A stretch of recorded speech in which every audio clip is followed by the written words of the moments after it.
नमस्कार सर्व यूट्यूबकरांना, कसे आहात सगळे? इथे बघा ना, थोडंसं वातावरण चेंज झालं आणि पिल्लूला लगेच सर्दीही झाली.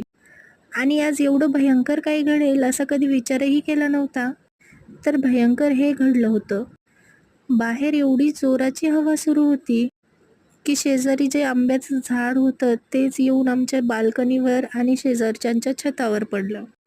आणि ते झाड एवढं मोठं होतं, तरीही फक्त हवेने पडलं याचं खूपच नवल वाटत होतं. दुसऱ्या दिवशी ते झाड खाली उतरवण्याचे प्रयत्न सुरू होते, पण ते झाड ओढून काढता येत नव्हतं. त्यामुळे त्या झाडाला कुऱ्हाडीने तोडूनच काढावं लागलं. जर ते झाड ओढून काढलं असतं तर शेजारच्यांची पूर्ण भिंतच पडली असती.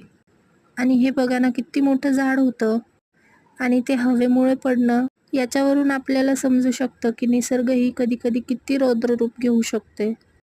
संध्याकाळच्या वेळेस बाबांनी आणि आईंनी जाऊन कांदे आणले होते बाजारातून आणि ते दोघं जण ते कांदे नीटनेटके करून ठेवत होते. आणि तेवढ्यात अंशुतनूची लुडबुडही चालूच होती. बाबांनी आणि आईंनी ते कांदे नीटनेटके करून वरती छान रचून ठेवले होते.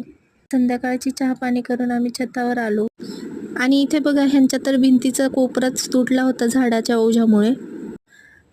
आणि परत संध्याकाळी तेच वातावरण झालं होतं. ढगही एवढी आली होती, पावसाचं पूर्ण वातावरण झालं होतं, हवा पण तशीच सुटली होती. खाली राहिलेली झाडाची पाने सुद्धा त्या हवेमुळे उडत होती. मग काय, अगदी थोड्याच वेळामध्ये एवढा जोराचा पाऊस चालू झाला. आभाळच एवढं आलं होतं, आभाळाला बघूनच असं वाटत होतं किती पाऊस येणार आणि किती नाही. आणि तसंच झालं. खूप जोराचा पाऊस झाला आणि विजाही कडकडत होत्या. आभाळही गरजत होतं आणि त्या आभाळाच्या आवाजाला पिल्लू खूप घाबरत होतं. मग काय, मला त्यालाच घेऊन बसावं लागलं होतं. तर तुम्हाला माझा हा व्हिडिओ कसा वाटला कमेंट करून नक्कीच सांगा. जर व्हिडिओ आवडला असेल तर व्हिडिओला लाईक करा आणि माझ्या चॅनलला सबस्क्राईब करा.